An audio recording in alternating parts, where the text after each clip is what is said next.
Hello दोस्तों, welcome to my class. दोस्तों, आज हम एक टॉपिक डिस्कस करेंगे जो आपके एग्जाम के लिए बहुत ज़्यादा इम्पोर्टेंट है। और आप प्रीवियस ईयर के अगर क्वेश्चन पेपर उठा के देखोगे तो उसमें ये क्वेश्चन हर ईयर मतलब पर ईयर पूछा गया है। हर साल इसमें से क्वेश्चंस आते हैं जिसका नाम क्या है, क्या होता है जब। ठीक है, इस तरह की अभिक्रियाएं आपकी केमिस्ट्री में हमेशा पूछी जाती हैं, जो बोर्ड का फेवरेट टॉपिक है। ठीक है, तो जैसे देखो, क्लोरोबेंजीन का जल अपघटन किया जाता है तो इस तरह से इसमें दे देगा कि क्लोरोबेंजीन का अगर जल अपघटन किया जाता है तो क्या बनता है। तो इसके लिए सबसे जरूरी क्या है कि आपको क्लोरोबेंजीन का सूत्र पता हो। अगर क्लोरोबेंजीन का सूत्र पता होगा तो आप इसको आसानी से कर लोगे। अब यहाँ पे देखो, क्लोरोबेंजीन का जल अपघटन किया जाता है तो क्लोरोबेंजीन का सूत्र क्या है, C6H5Cl। अगर हम इसको सूत्र के रूप में लिखें तो क्या हो जाएगा, C6H5Cl। ये सोडियम हाइड्रोक्साइड के साथ क्रिया करके क्या बना देगा दोस्तों, सोडियम फिनॉक्साइड, सोडियम क्लोराइड और पानी। अब देखो ये क्रिया कैसे करेगा। यहाँ पे क्लोरोबेंजीन है, यहाँ पे सोडियम हाइड्रोक्साइड। ठीक है, तो हम इसको इस तरह से भी लिख सकते हैं C6H5Cl और प्लस हम यहाँ पे क्या लिख दें, सोडियम हाइड्रोक्साइड। ठीक है, अब ये आपस में क्रिया करके क्या बना रहे हैं, सोडियम फिनॉक्साइड और यहाँ पे NaCl। तो देखिए इसमें क्या दिया हुआ है, एक सोडियम हाइड्रोक्साइड दिया है। अब एक सोडियम हाइड्रोक्साइड से यहाँ पे NaCl और ये आपका सोडियम फिनॉक्साइड दोनों तो नहीं बन सकता। ठीक है, तो हम इसको संतुलित कर लेंगे। यहाँ पे हम क्या लगा देंगे, 2। यहाँ भी आपका क्या लगेगा, 2। दोनों ही है, चाहे हम इसको इस तरह से स्ट्रक्चरल रूप में लिखें चाहे नॉर्मली हम फॉर्मूले के रूप में लिखें। ठीक है, तो अब यहाँ पे हो गया C6H5Cl chlorobenzene plus sodium hydroxide. तब यहाँ से हमें सोडियम फिनॉक्साइड बनाना है तो C6H5ONA। ठीक है, आगे आपका क्या बन जाएगा, C6H5ONA। ठीक है, यहाँ पे 2 सोडियम थे। ठीक है, तो एक ऑक्सीजन और एक सोडियम कहाँ चला गया, इसके साथ, फिनॉल के साथ। ठीक है, जो आपका ये सोडियम फिनॉक्साइड बना है तो यहाँ पे 2 सोडियम थे, 2 ही ऑक्सीजन है और 2 ही यहाँ पे क्या है, हाइड्रोजन। तो एक सोडियम और एक ऑक्सीजन कहाँ चला गया, इधर। अब आपके पास यहाँ पे क्या बच रहा है, एक सोडियम बच रहा है। ठीक है, तो अब एक सोडियम बच रहा है, यहाँ पे क्लोरीन भी है तो यहाँ पे क्या बन जाएगा, NaCl। ठीक है, अब यहाँ पे NaCl बन गया। अब आपके पास क्या बच रहा है, इधर H। हाइड्रोजन कितने हैं यहाँ पे, हाइड्रोजन कितने हैं, 2। ऑक्सीजन कितनी बची, 1। ठीक है, क्योंकि 2 ऑक्सीजन थी, एक यहाँ पे चली गई तो ऑक्सीजन कितनी बच रही है, 1। और हाइड्रोजन कितनी बच रही है, 2। तो यहाँ पे आपका क्या बन जाएगा, 2H2O। ठीक है, थोड़ा गला खराब है जुकाम की वजह से तो माइंड मत करिएगा, आवाज़ शायद ज़्यादा भारी लग रही होगी, पर मैं पूरा समझाने की कोशिश कर रही हूँ कि आपको कोई प्रॉब्लम ना हो। ठीक है, तो चाहे आप इस रूप में लिखो चाहे ऐसे लिखो, ठीक है, जैसा आपको समझ में आए। यहाँ पे भी अगर हम इसको देखें तो आपका 2 सोडियम है, 2 ऑक्सीजन और 2 ही क्या है, हाइड्रोजन। ठीक है, तो यहाँ पे अगर हम इसको स्ट्रक्चरल रूप में आगे देखेंगे तो ये कैसे बन जाएगा, इस तरह से। यहाँ पे आपका क्या आ जाएगा, ONA प्लस आपका यही NaCl और प्लस आपका H2O। ठीक है, तो इस अभिक्रिया को चाहे आप ऐसे लिखो चाहे ऐसे लिखो चाहे ऐसे लिखो, कोई प्रॉब्लम नहीं है। ठीक है, जैसे आपको समझ में आए। ये भी आपका सोडियम फिनॉक्साइड है, ये भी सोडियम फिनॉक्साइड है और ये भी सोडियम फिनॉक्साइड है। ठीक है, यहाँ पे 2 नहीं लिखा था तो हमने इसको बैलेंस करने के लिए क्या लिखा, 2Na। ठीक है, 2 सोडियम हाइड्रोक्साइड, क्योंकि यहाँ पे आपका सोडियम फिनॉक्साइड भी बन रहा है, सोडियम क्लोराइड भी बन रहा है और पानी भी बन रहा है। ठीक है, तो अगर इस तरह से आता है कि क्लोरोबेंजीन का जल अपघटन अगर किया जाता है तो क्या बनता है, तो क्लोरोबेंजीन का जल अपघटन अगर किया जाएगा तो आपका क्या बनेगा, सोडियम फिनॉक्साइड बनेगा, सोडियम क्लोराइड बनेगा और क्या बनेगा, पानी। तो मुख्य उत्पाद आपको क्या याद रखना है, सोडियम फिनॉक्साइड। ठीक है, जिसका सूत्र क्या है, C6H5ONA। ठीक है, अब हम दूसरी अभिक्रिया देख लेते हैं।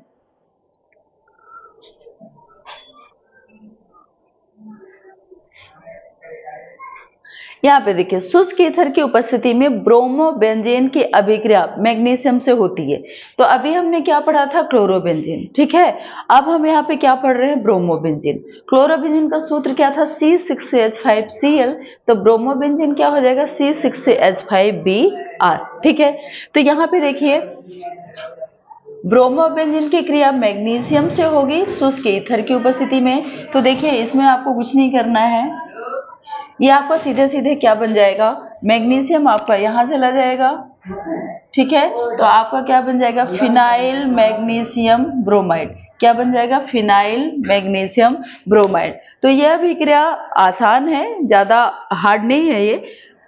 ब्रोमोबेंजीन मैग्नीशियम से क्रिया करके क्या बना देगा, फिनाइल मैग्नीशियम ब्रोमाइड, ठीक है। अब हम अपनी अगली अभिक्रिया देखते हैं। इसी तरह आपकी ये वाली अभिक्रिया, जब एथिल ब्रोमाइड को सोडियम एथॉक्साइड से क्रिया कराते हैं तो क्या बनता है, ठीक है। देखिए ये सारी अभिक्रियाएं इंपॉर्टेंट है, आपको डरने की जरूरत नहीं है। अगर आपको फॉर्मूला याद है, आपने सूत्र याद कर रखा है, थोड़ी सी प्रैक्टिस आप करोगे तो ये चीजें आसानी से आ जाएंगी।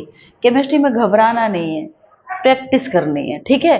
तो यहाँ पे देखिए एथिल ब्रोमाइड, आपको पता है एथिल ब्रोमाइड का सूत्र क्या है, C2H5Br, और सोडियम एथॉक्साइड, जैसे अभी हमने क्या पढ़ा था, सोडियम फिनॉक्साइड, ठीक है। तो उसका सूत्र क्या था, C6H5ONa। इसी तरह यहाँ पे सोडियम एथॉक्साइड, तो उसका सूत्र हो जाएगा C2H5ONa, या अपनी सहूलियत के लिए आप इसको इस तरह से भी लिख सकते हो, ठीक है। अब यहाँ पे NaOC2H5 क्यों लिखा है, क्योंकि दोस्तों देखो यहाँ पे सीधी सीधी क्रिया, ये आपका सोडियम हो गया, ये ब्रोमीन हो गया, तो इन दोनों की क्रिया होगी आपस में, ठीक है, ये इसीलिए इनको पास पास में लिख दिया है, नहीं तो आप इसको C2H5ONa भी लिख सकते हो, ठीक है। तो अब ये क्रिया जब ये आपस में देखिए मिल गए तो बचा क्या, एथिल बचा, इधर भी एथिल बचा, इधर ऑक्सीजन बचा, तो क्या बन गया, डाई एथिल ईथर। यहाँ पे ये क्या बन गया, डाई एथिल ईथर, ठीक है। तो एथिल ब्रोमाइड सोडियम एथॉक्साइड के साथ क्रिया करके क्या बना देगा, डाई एथिल ईथर, और प्लस आपका क्या निकल गया, सोडियम ब्रोमाइड, मतलब सोडियम ब्रोमाइड आपस में क्रिया करके, वो सोडियम और ब्रोमाइड आपस में क्रिया करके क्या बना देंगे, सोडियम ब्रोमाइड, और फिर ये आपका क्या बन जाएगा, डाई एथिल ईथर, ठीक है।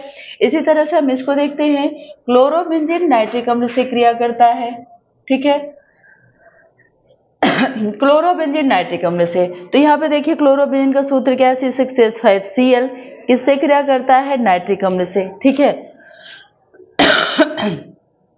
तो यहाँ पे देखिए ये जो आपका नाइट्रिक अम्ल है, ठीक है, तो इसमें से नाइट्रोजन यहाँ पे आपका क्या निकल गया, NO2, ठीक है।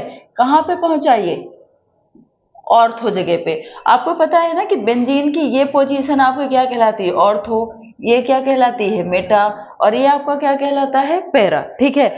तो यहाँ पे बनाना क्या है, यहाँ पे क्रिया किसकी हो रही है, क्लोरोबेंजीन नाइट्रिक अम्ल से क्रिया कर रहा है, ठीक है। तो क्लोरोबेंजीन नाइट्रिक अम्ल से क्रिया करके क्या बना देगा, ऑर्थो क्लोरो नाइट्रो बेंजीन, ठीक है। तो यहाँ पे ये नाइट्रोजन इधर से नाइट्रो इधर से निकलकर कहाँ गई, ऑर्थो पोजीशन पे, ठीक है, ये जुड़ी। अब यहाँ पे क्या बचा, एक हाइड्रोजन, ये यहाँ पे ऑक्सीजन कितनी थी, 3, तो 2 तो यहाँ पे गई, एक ऑक्सीजन इसमें अभी बच रही है, ठीक है, और एक ही क्या बच रही है, हाइड्रोजन। और दोस्तों यहाँ पे देखिए जब कोई चीज यहाँ पे जुड़ रही है तो आपको पता है ना कि इसके हर कॉर्नर पे क्या है, CH, यहाँ पे C है क्योंकि H हटा तभी तो Cl जुड़ा, और यहाँ भी आपका क्या है, CH, हर जगह पे क्या है, यहाँ भी CH, यहाँ भी आपका CH, ठीक है। तो जब कोई चीज जुड़ेगी तो यहाँ से एक हाइड्रोजन क्या होगा, रिमूव होगा, और ये जो हाइड्रोजन यहाँ से रिमूव हुआ ये किसके साथ आके जुड़ा, इसके साथ, ठीक है, ये आपस में जुड़ गए, ठीक है। तो क्या बन गया यहाँ पे देखिए नाइट्रो समूह जुड़ गया, और निकला क्या यहाँ से एक H निकला, एक H यहाँ का, एक ऑक्सीजन यहाँ का, यहाँ पे आपका क्या बन जाएगा, H2O, ठीक है। तो ध्यान रखिएगा क्लोरोबेंजीन नाइट्रिक अम्ल से क्रिया करके क्या बना देगा, क्या बना देगा, ऑर्थो क्लोरो नाइट्रोबेंजीन। ऑर्थो क्यों, क्योंकि नाइट्रो समूह कहाँ जुड़ा हुआ है, ऑर्थो पोजीशन पे। ठीक है, तो ये आपका हो जाएगा ऑर्थो क्लोरो नाइट्रोबेंजीन।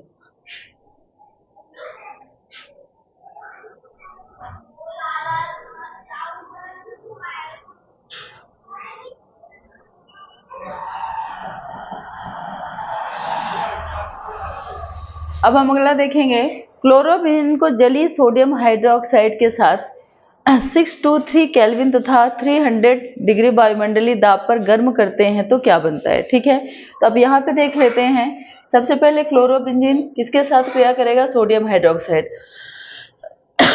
तो ये तो सिंपल अभिक्रिया है, कितने वायुमंडलीय दाब और ताप पर, 300 से 600 केल्विन। ठीक है, तो यहाँ पे आपका क्लोरोबेंजीन प्लस सोडियम हाइड्रोक्साइड, तो ये तो आपको क्लियर है कि ये, इसमें सबसे आसान क्या है, पास पास वाले की क्रिया करवा दो, दूर दूर वाले की। ठीक है, तो यहाँ पे क्लोरीन किसके साथ मिल गया, सोडियम के साथ, तो आपका सोडियम क्लोराइड बन गया। और ये C6H5OH, तो ये किसका सूत्र हो गया, फिनॉल का। ठीक है, तो क्लोरोबेंजीन सोडियम हाइड्रोक्साइड के साथ क्रिया करके क्या बना देता है, फिनॉल। ठीक है, तो ये भी क्वेश्चन 2022 में पूछा गया है, 2023 में नहीं आया, तो 2024-25 में आने की इसकी पूरी संभावना है। अब हम यहाँ पे छठा अपना देख लेते हैं अभिक्रिया।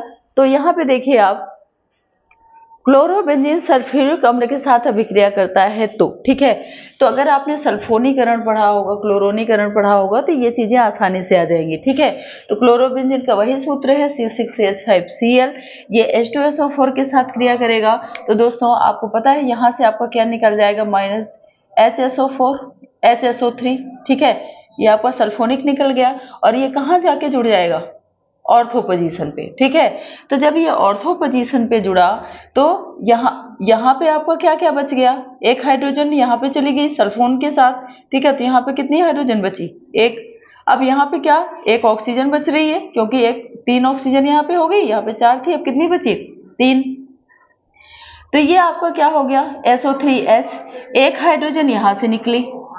ठीक है, इधर से कहाँ आके जुड़ गई, इसके साथ। ठीक है, तो ये आपका क्या बन गया, पानी। ठीक है, तो अब आपका यहाँ पे ऑर्थोक्लोरोबेंजीन सल्फोनिक अम्ल। एक चीज मैं यहाँ पे और बताऊंगी कि अगर ये आपका मुख्य क्रियात्मक समूह इसको माना जाएगा, तो ये हमारा आपका क्या हो जाएगा, प्रतिस्थापी। तो इसको अगर हम पहली पोजीशन मानेंगे, पहली, तो ये पहली, तो ये पोजीशन कौन सी हो जाएगी, दूसरी। ठीक है, तो अगर ये मेन आपका क्रियात्मक समूह हो गया, तो इसको हम क्या काउंट करेंगे, ऑर्थो। ठीक है, फिर इस तरफ की कंडीशन इसकी सीधे वाली क्या हो जाएगी, पैरा, और इधर वाली कंडीशन क्या हो जाएगी, मेटा।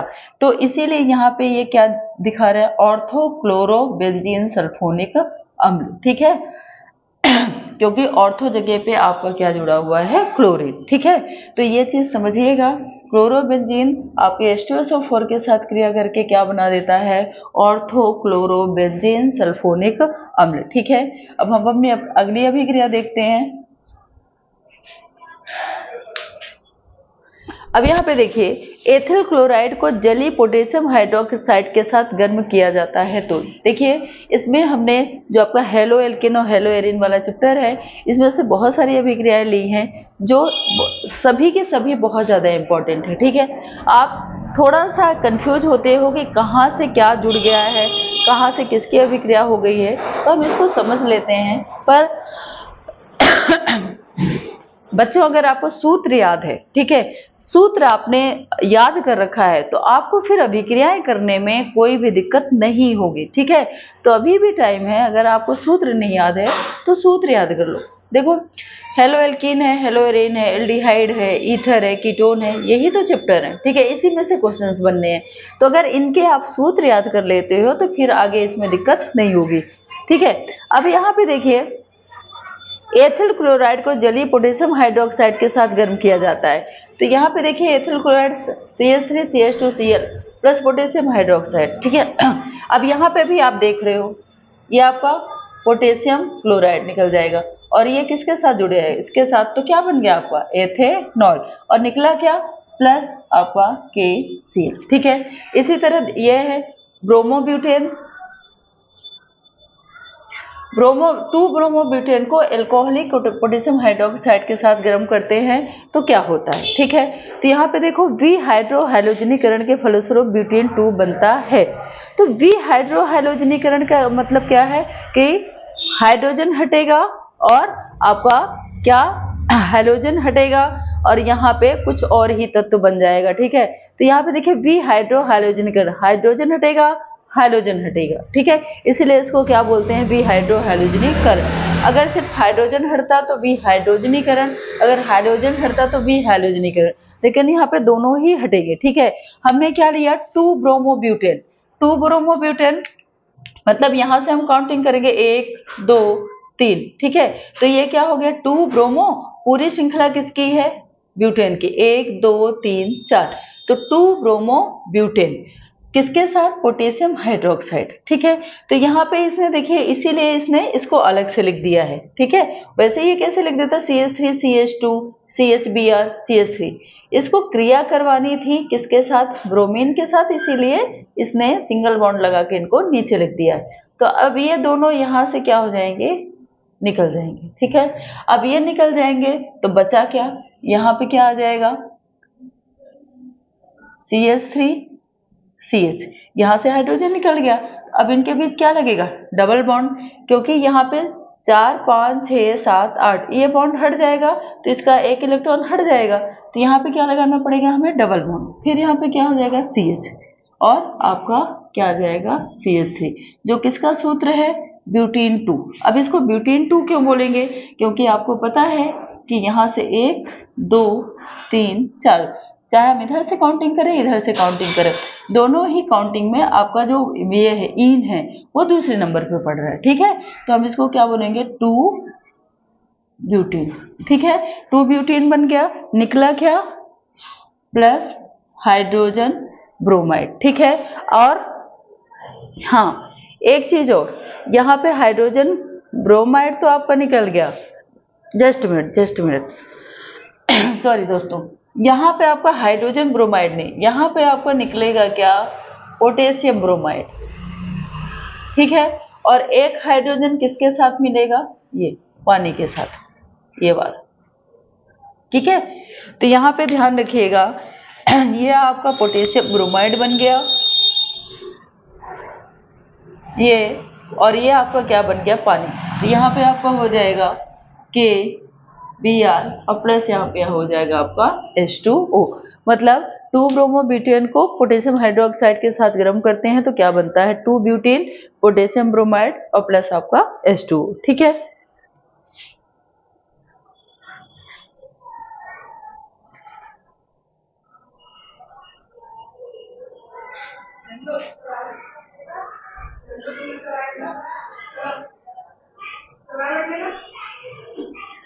अब यहाँ पे देखिए क्लोरल को कास्टिक सोडे के साथ गर्म किया जाता है तो क्या बनता है, वेरी इंपॉर्टेंट है ये ध्यान से देखिएगा। Chloral, sodium hydroxide plus chloral, क्या सूत्र होता है, अगर आपने DDT पढ़ा है तो आपको ध्यान होगा कि क्लोरल का सूत्र क्या होता है, CCl3CHO, ठीक है। DDT में क्लोरोबेंजीन क्लोरल से ही क्रिया करके क्या बनाता है, DDT। तो यहाँ पे सोडियम हाइड्रोक्साइड क्लोरल से क्रिया करके क्या बना देगा, क्लोरोफॉर्म, और क्या बन जाएगा, सोडियम फॉर्मेट। तो अब यहाँ पे देखिए अगर ये दे देता है क्लोरल को कास्टिक सोडा, तो आपको यहाँ पे क्लोरल का सूत्र पता होना चाहिए और कास्टिक सोडा का, ठीक है। तो क्लोरल का सूत्र CCl3CHO और कास्टिक सोडे का NaOH, ठीक है। अब ये क्रिया करके क्या बना देंगे दोस्तों, क्लोरोफॉर्म, ठीक है। तो यहां से आपका क्या निकल जाएगा, Cl3, ठीक है। और ये पूरा यहां से हट गया, CHCl3, ठीक है। अब बच क्या रहा है, एक कार्बन, ये एक ऑक्सीजन COO और NaCO, मतलब हाँ यहाँ पे एक H भी है तो ये आपका क्या बन गया, HC। जस्ट मिनट, ये वाला यहाँ पे देखिएगा, ये आपका हो जाएगा HC, ठीक है। फिर ये वाली ऑक्सीजन निकली और कहाँ जुड़ गई, इसके साथ, ठीक है। HCOONA,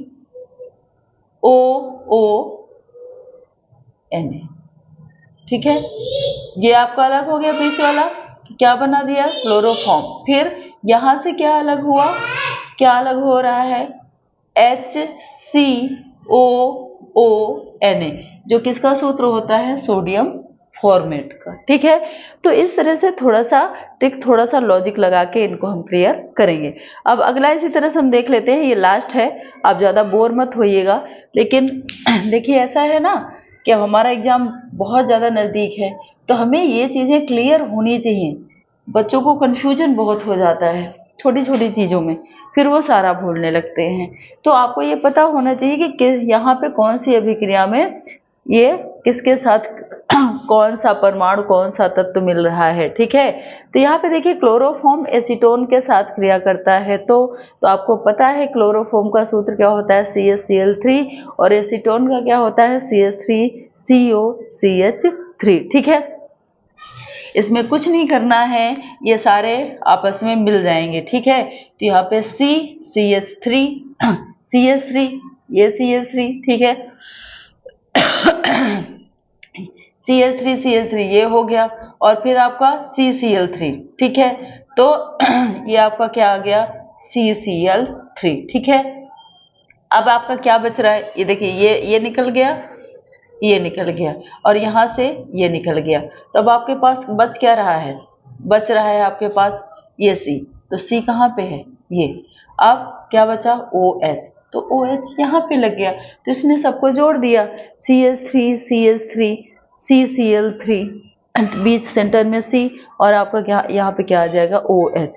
ये आपका किसका सूत्र है, क्लोरीटोन का, ठीक है ना। तो इसको ध्यान रखना है। और अगर हम इसका सूत्र बनाएं तो क्या हो जाएगा, कितने आपके कार्बन है, 1 2 3 4, तो C4 हाइड्रोजन कितने हैं, 3 3 6, कितने हो गए, 6 और 1 7, हाइड्रोजन कितना हो गया, 7। क्लोरीन कितना है, देखिए क्लोरीन कितना है, 3,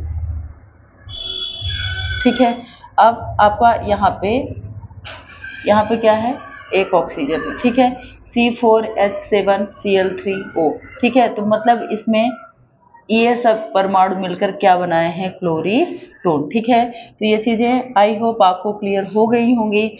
अब इसमें से अगर ये अभिक्रियाएं, जितने क्या होता है जब में इतना आपने क्लियर कर लिया, इनका सूत्र आपको याद है, आपने थोड़ा सा इसको रिवाइज कर लिया, तो आप एग्जाम में बेहतरीन करेंगे, ठीक है। इसमें से अगर 1-2 नंबर की भी आ गई अभिक्रियाएं, तो हमारे जो आगे वाले चैप्टर हैं इसी तरह उसमें भी अभिक्रियाएं हैं, उसमें भी हम ऐसे ही क्लियर करते चलेंगे, तो आपके एग्जाम तक ना आप ना बिल्कुल परफेक्ट हो जाओगे। बस थोड़ा सा रिवाइज करिए, प्रैक्टिस करिए, आपको ये अभिक्रियाएं बिल्कुल धड़ल्ले से आएंगी, ठीक है। तो दोस्तों वीडियो अच्छी लगी हो तो वीडियो को लाइक शेयर, एंड चैनल पे आप नए हो तो चैनल को सब्सक्राइब करना ना